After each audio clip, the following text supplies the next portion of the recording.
Hi friends, my name is Rose and I'm from LA. I used to live in a tiny apartment with my dad, but he wanted to give me everything in the world. Sweetheart, I promise you, I'll give you the world. You'll have everything that I didn't have in my childhood. I will make you so happy. But Daddy, I am so happy. See? Dad fulfilled his promise and worked hard. He became one of the most successful businessmen in the country, and I couldn't be prouder. Dad loved spoiling me. He'd get me all the latest gadgets, collectible Barbies, and I even had a theme park inside our mansion. I had everything and lived the life of a princess. But there was just one thing missing, my mom. Ever since I was a little girl, I was so curious about my mom, and whenever I'd ask him about her, he'd tell me how it was her loss that she left us. On my 5th birthday, Dad threw us the most lavish party ever. He went totally overboard and had ponies and even had hot air balloons. I was having a wonderful time with my friends, but when I was in the jumping castle, a kid was being super pesky and would keep bumping into others. But when he pushed me, I pushed him back, and he ended up falling out of the jumping castle. In an instant, his mom came running and hugged him so tight. "Oh my God, my dear, are you hurt?" She then glared at me and said, "If your mom hadn't left you, maybe she could have taught you some manners." I felt so crushed. Even though it was that kid's fault and he wasn't hurt bad, his mom was so worried. She so lovingly swept him into her arms and left. It was at that moment I realized that leaving me was not my mom's loss, but mine. And then I ended up throwing the worst tantrum ever. When Dad brought my giant cake out, I kicked the table. I don't want this. I want my mommy. Daddy, give me my mommy. Everyone was stunned to see me acting out, and then the party was over. Later, when Dad came to tuck me into bed, he gave me a gift. "I wanted to give you this when you were older, but I know you need it now." It was a locket with a picture of my mom. It was the first time I was seeing her picture, and it made me so happy. Every night, I kissed her picture and vowed to find her someday. Mommy, one day when I grow up, I promise I'll find you and I'll be so good, you'll love me. Mwah. One time I was at school and we were going for swimming lessons. The teacher asked everyone to remove any watches and jewelry we were wearing, but I just couldn't remove Mom's locket. Teacher, can I keep my locket on, please? Why? It's the only thing I have of my mom. I never take it off. Hearing this, the teacher squeezed me into a hug, and all the kids looked at me with such sad eyes. "Oh, I am so sorry, Rose. I didn't know. My heart aches for you. Sweetie, you can keep wearing that locket."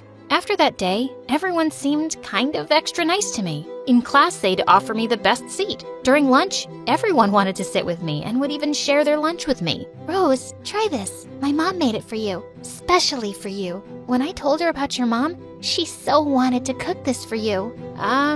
Okay, thanks a lot. Even in class, the teachers were extra sweet to me. One time we were having a test and I just coughed, and my teacher went all emotional on me, saying that I didn't need to take the test. Okay, that was awesome, because I wasn't prepared. With a smile, I left the class. But during lunchtime, Natalie came over to me. She was like the meanest girl in our school. Rose, don't you get sick of your sob story? Every time it's, I don't have a mommy. Always taking sympathy from teachers and other kids. You're such a drama queen. No wonder your mommy ran away from you. God, her words made my blood boil, but it also hurt me so much. I felt I would start crying, but just then someone spoke. It was Oscar. He was the scholarship student at our school. "Come on, Natalie. You have your entire life to be a jerk. Why not take off today? Leave her alone." Natalie just rolled her eyes and checked her nails. You know, Oscar, you and Rose, you're both pretty much alike. She uses her mommy story, and you use your, oh, I'm so poor story so people will have pity on you. So pathetic. That did it. I never wanted anyone's sympathy or pity. Without even thinking twice, I grabbed Natalie's hair and then she did too. We both were fighting like crazy. Later, we were taken to the principal's office. I was expecting to get detention, but she only punished Natalie, and that really pissed me off. Why didn't I get punishment? I also pulled her hair. "Rose, we know you're a good student. Natalie has had many complaints against her. It's time she faces the consequences of her actions. I am going to expel her. Whoa! I knew the principal was taking pity on me. I stormed out of the office, but was totally surprised to see how many kids gathered outside looking at me with gooey eyes. Is everything all right? Why are you guys looking at me so weirdly? Weirdly? Rose, it's pure adoration. You saved us. You're like the first girl to show Natalie her place. It was so cool. The look on her face, felt like a cherry on top of a cake. Okay, I sure wasn't expecting this. After that day, Oscar would follow me around everywhere. Not just Oscar, but so many other kids too. They treated me like some sort of leader. And I was in no way a leader. All the time I would be getting praises and compliments, and it was kind of getting on my nerves. Oh, Rose, your skin, it's so beautiful. Rose, can you teach me how you solve that math equation? I know you study smart instead of studying hard. I so want to be like you. Since I liked music, there was one time in art class, I was just humming a song when all of a sudden, Oscar put me in the spotlight. OMG, that was the sweetest voice I have ever heard. Come on, guys, let's hear it from Rose. No, zip it, Oscar. But then everyone started chanting my name like I was some pop star, even the teachers. Mustering all my courage, I sang, and everyone clapped so loud for me.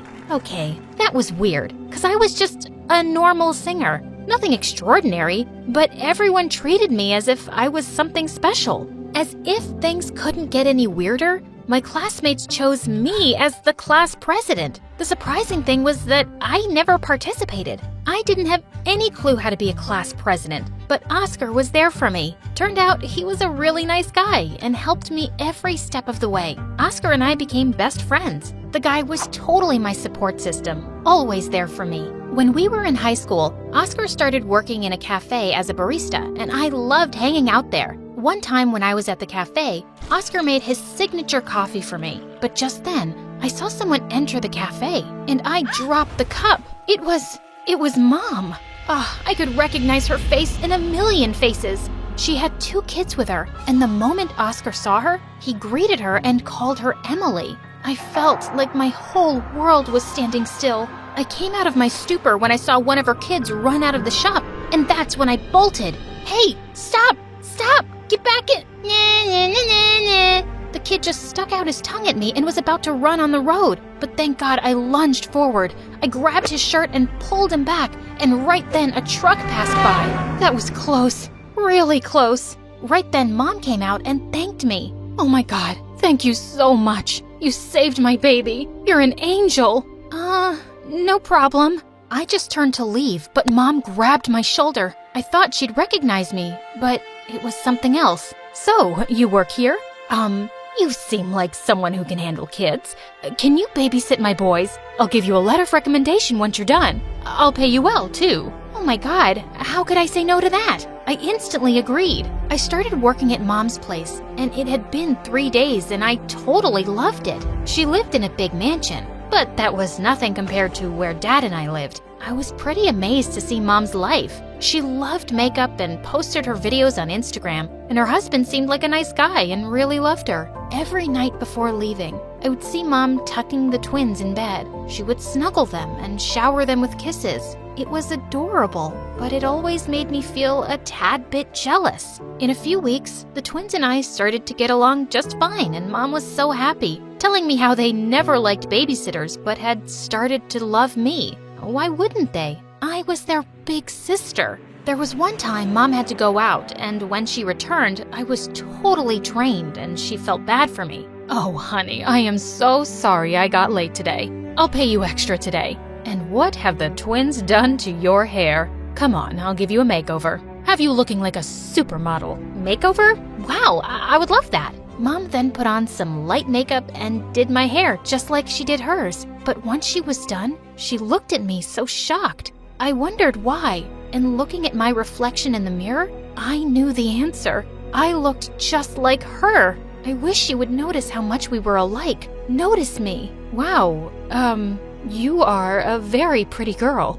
Just like you. I mean, of course, you did my makeup and hairstyle like yours, so that's why I look so pretty. Perhaps. But girl, you are a natural beauty. After that day, I felt like Mom's eyes were constantly on me. Every time I'd be doing something with the twins, I would catch her staring at me, and then she'd look away. I knew something was on her mind, but she never said anything. There was one time when Mom was making PB&J sandwiches for the twins and offered me one too. PB&J makes me puke. No way. Really? Same. I hate them too. I didn't realize we're so much alike. Yeah, perhaps. Mom looked at me for a few seconds and then blurted, "Rose, what's your father's name?" My heart started to beat so fast. Finally, she had realized who I was. But just as I opened my mouth, Mom's husband stepped in and kissed her, and I decided to talk to her later. But later that night, I heard noises from Mom's room. I was so worried and went upstairs, but what I heard broke my heart. Mom and her husband were arguing about Mom's first daughter, me. You're telling me this now? After all these years? You deceived me. I was so young when I had her, but now things are different. I know I made a mistake. Yes, a mistake. Mistakes are meant to be forgotten. Just forget her and focus on the now. Your family, your husband, and your boys. At that moment, I realized what I was doing. Mom was happy. She had the perfect life, the perfect family, the perfect husband, and I was ruining it, all for my own selfish reasons. I just ran out of the house,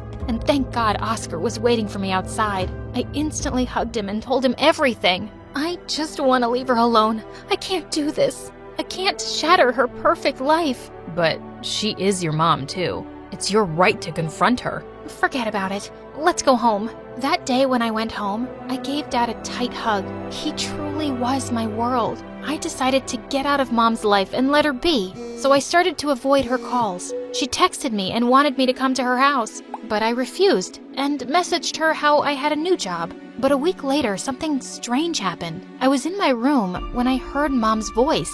She was calling my name, and I came running down the stairs and was so shocked to see her. Dad and I both stood stunned, and then Mom came running and swept me into her arms.